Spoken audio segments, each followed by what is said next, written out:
Hello girls. मैं Meenakshi Sharma government women's polytechnic college Udaipur में lecturer हूँ। आज मैं आपको common disorder of skin hair and scalp subject के थर्ड यूनिट के हेड लाइस टॉपिक के बारे में बताऊंगी। लाइस को पेडिकुलोसिस भी कहते हैं और ये ऐसा परजीवी इंसेक्ट है जो व्यक्ति के सिर, बॉडी, यहाँ तक कि प्यूबिक एरिया में भी पाया जाता है। ह्यूमन लाइस या मनुष्यों में पाए जाने वाली लाइस व्यक्ति के ब्लड से यानी ह्यूमन ब्लड से अपना भोजन या पोषण प्राप्त करती है। शरीर के अलग अलग भागों में पाए जाने वाली जूं या लाइस अलग अलग होती है। मनुष्यों में प्राय 3 तरह की लाइस पाई जाती है। पहली प्रकार है हेड लाइस या पेडिकुलोसिस कैपिटिस। दूसरा है बॉडी लाउस या पेडिकुलोसिस कॉर्पोरिस और तीसरी है प्यूबिक लाउस या थायरस प्यूबिस।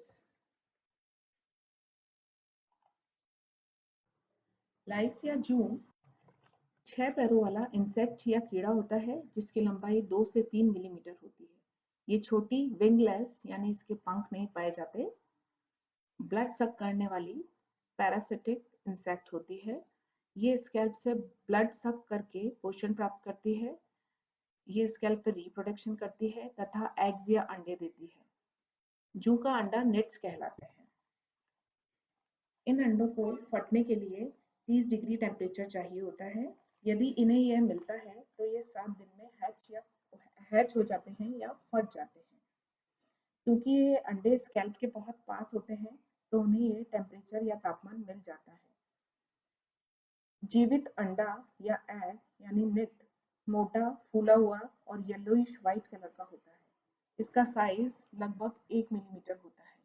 ये स्कैल्प से हाफ इंच दूरी पर हेयर शाफ्ट से अटैच रहते हैं। डार्क कलर के अंडे डिस्टॉर्टेड होते हैं और फटते नहीं हैं। 10 दिन के अंदर ये नेट्स हैच हो जाते हैं। इसके साथ ही इनमें से नन्ही लाइस निकलती है जो दिन में 5 बार खून पीती है। इस लाइस के सुई के समान मुखांग होते हैं जो स्किन को भेद देते हैं यानी इन्वेड कर देते हैं। इनकी लार में थक्का विरोधी तत्व पाए जाते हैं यानी ब्लड को क्लॉट नहीं होने देने वाले तत्व पाए जाते हैं जो इनके खून चूसने के दौरान ब्लड को थक्का बनने से रोकते हैं। कुछ महीने बाद स्किन पर काले और क्रैक्ड निशान बना देती है। इससे पीड़ित व्यक्ति संवेदनशील हो जाता है और खुजली करता है। जूं की उपस्थिति को खुजली से पहचाना जा सकता है। हैचिंग के 10 दिन के अंदर लाइस मैच्योर हो जाती है और एडल्ट में परिवर्तित हो जाती है और फिर वह स्वयं निट्स देना शुरू कर देती है। ये लगभग 1 महीने तक जीवित रहती है जिसमें से 2 से 3 हफ्ते ये सक्रिय रूप से निट्स देती है। ये अपने होस्ट के बालों के कलर के अकॉर्डिंग स्वयं का कलर चेंज कर लेती है। इससे प्रभावित व्यक्तियों में छोटे लाल स्पॉट्स पाए जाते हैं और कई बार बहुत कम खुजली होती है लेकिन ग्लैंड्स सूज जाती हैं या स्वेल हो जाती हैं। इसके परिणाम स्वरूप इम्पेटिगोस इन्फेक्शन होने की संभावना रहती है जिसे सेकेंडरी इन्फेक्शन माना जाता है। नेट्स और डेंड्रफ फ्लैक्स या बालों में मौजूद डेब्रीज यानी गंदगी, ऑयल युक्त गंदगी में अंतर पहचाना जा सकता है। डेंड्रफ व डेब्रीज आसानी से रिमूव की जा सकती हैं जबकि नेट्स बालों से चिपकी रहती हैं। ये कॉन्टेजियस होती हैं और यदि कि घर में किसी एक व्यक्ति को हो तो ये अन्य सदस्यों को भी हो सकती है। अब मैं आपको हेड लाइस के कुछ सामान्य लक्षण या पहचान चिन्हों के बारे में बताऊंगी जिससे इनकी स्कैल्प पर उपस्थिति को जाना जा सकता है। लाइस की उपस्थिति को कुछ सामान्य पहचान व लक्षणों द्वारा जाना जा सकता है।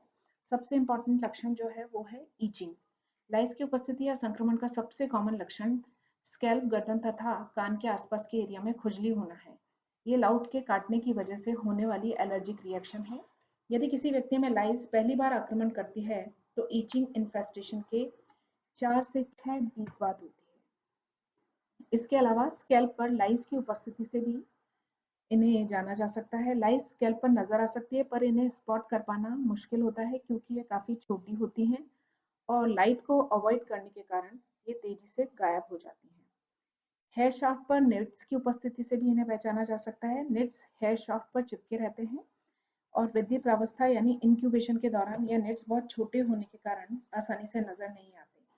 फिर भी कान के आसपास और गर्दन पर हेयर लाइन के आसपास इन्हें पाए जाने की संभावना सर्वाधिक होती है।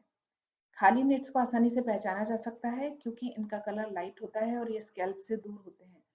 खाली निट्स की उपस्थिति से ये अनुमान भी लगाया जा सकता है कि ये इन्फेस्टेशन खत्म हो चुका है।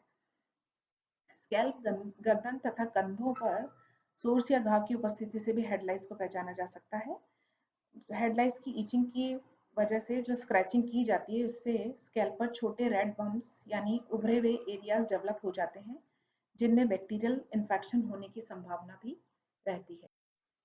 हेडलाइट्स होने के कुछ सामान्य कारण निम्न प्रकार हैं। हेडलाइट्स स्क्रॉल कर सकती है यानी ये रैंक कर या धीमी गति से चल सकती है, लेकिन ये ना तो उड़ सकती है ना ही जंप कर सकती है। हेडलाइट्स एक पर्सन से दूसरे पर्सन तक direct head to head contact द्वारा फैल सकती है। ये प्राय फैमिली मेंबर्स या साथ खेलने और पढ़ने वाले बच्चों में जो कि आपस में क्लोज कॉन्टैक्ट में रहते हैं आसानी से स्प्रेड हो जाती है। इनडायरेक्ट ट्रांसमिशन अनकॉमन यानी कम होता है। हेडलाइट्स एक व्यक्ति से दूसरे व्यक्ति तक निम्न आइटम्स द्वारा स्प्रेड हो सकती है।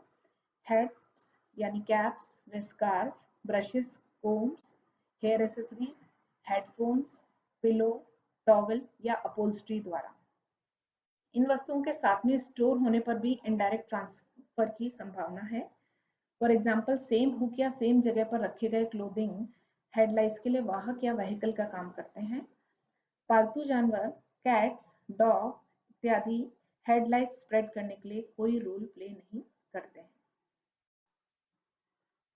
कुछ पॉसिबल प्रिवेंशन या रोकथाम के तरीके हैं जिनके द्वारा हेडलाइट्स के इन्फेस्टेशन को अवॉइड किया जा सकता है। स्कूल व चाइल्ड केयर सेंटर में क्लोज कॉन्टैक्ट की वजह से हेडलाइट्स को फैलने से रोक पाना थोड़ा मुश्किल है, लेकिन कुछ तरीके ऐसे अपनाए जा सकते हैं जिनके द्वारा हेडलाइट्स का इन्फेस्टेशन को ट्रांसमिट होने से रोका जा सके। लाइट्स के इनडायरेक्ट ट्रांसमिशन को रोकने के लिए बच्चे व बड़े निम्न कार्य कर सकते हैं। वे गारमेंट्स को अलग अलग हुक पर हैंग करें, कोम, स्कार्फ तथा कैप शेयर ना करें, ऐसे बेडिंग्स या पिलोज का यूज ना करें जो इन्फेक्टेड पर्सन द्वारा यूज की गई है। कपड़ों तथा बेडिंग को 54 डिग्री सेंटीग्रेड या उससे अधिक गर्म पानी में वॉश करें और हाई हीट में सुखाएं। हेयर ब्रश, कोम्स तथा अन्य हेयर एसेसरीज को हॉट वाटर में जिसका टेम्परेचर अराउंड 54 डिग्री या 55 डिग्री सेंटीग्रेड हो में 5 से 10 मिनट तक डिप करें। फ्लोर तथा अपहोल्स्टेड फर्नीचर को वैक्यूम क्लीनर से क्लीन करें। मार्केट में बहुत से लोशंस और शैम्पूज अवेलेबल हैं जो एंटी लाइस ट्रीटमेंट्स में यूज किए जाते हैं। इनका इस्तेमाल किया जा सकता है और डॉक्टर की सलाह भी इस विषय में ली जा सकती है और इस इन्फेस्टेशन को रोका जा सकता है।